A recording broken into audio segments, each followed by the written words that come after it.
Hello viewers, in this tutorial I'll show you how to fix Facebook memories not working problem. So let's see how to fix it.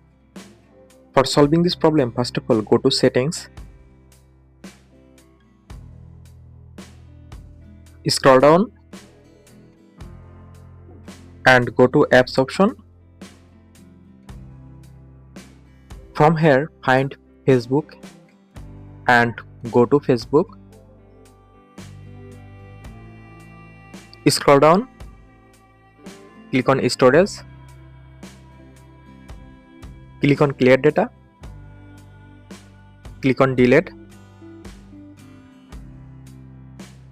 Now go to Play Store,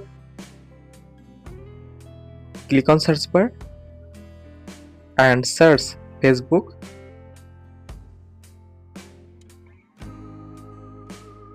From here update your Facebook apps if available any update version. After completing the update process, restart your phone only for power off and on.